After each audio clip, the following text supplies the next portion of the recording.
ешқандай түс бермейді. Сәл ғана қоңырлау түс болып тұрады. Дәмі иісі ұнайды. Себебі кокос.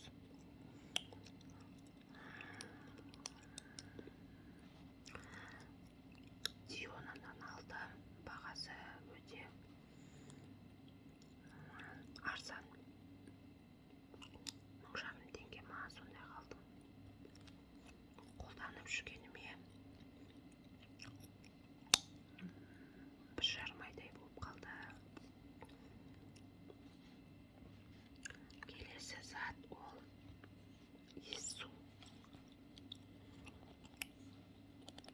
Осындай әдемі ыдысы бар.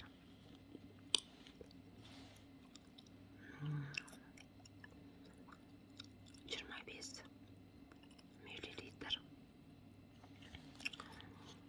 Мына жерде аты өшіп қалыпты. Франк Оливер, Париж. Франциялық иіссу деп тұр. Мадейін Франция деп тұр астында. Қаншалықты рас екен білмеймін.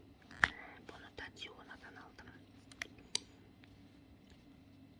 Иісі жастарға арналмаған.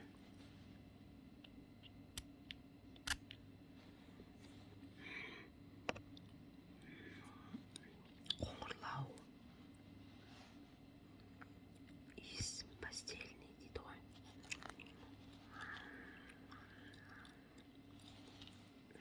Гүл бар деп айта алмаймын. Шынымды айтсам, Гуглға да қарап көрмеппін қандай екенін. Тек иісі ұнады, содан кейін сатып алдым. Бағасы 10 мыңның көлемінде.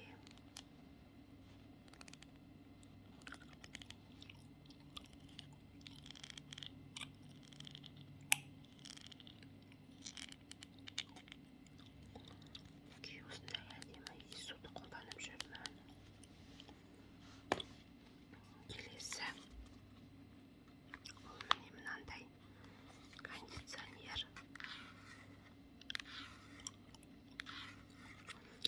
Шашқа арналған крем спрей. 15 түрлі әсері бар. Бұны өшірілмейді. Мына жерде жазып қойған.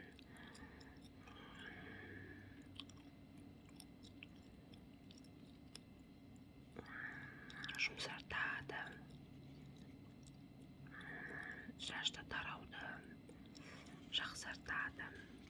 Сыртқы қатерлерден сақтайды. Яғни бұны ыстық үтікті қолданған кезде шашты қорғау үшін себуге болады. Мен әр жуған сайын осыны себіп шашымды тарап фенмен кептіремін және ыстық үтікті қолданамын.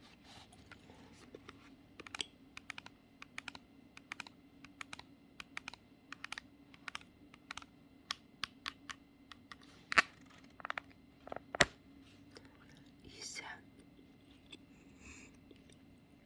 шөптердің иісі. Шыққан жері Италия деп тұр. Мен біразын қолданып қойдым. Өте жақсы, маған ұнады. Бағасы шынымды айтсам есімде жоқ. 4-5 мыңның көлемінде болу керек. Келесі зат ол энзимді пудра.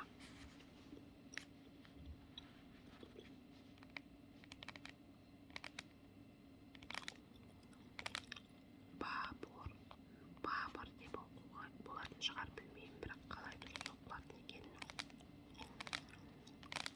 Энзимнің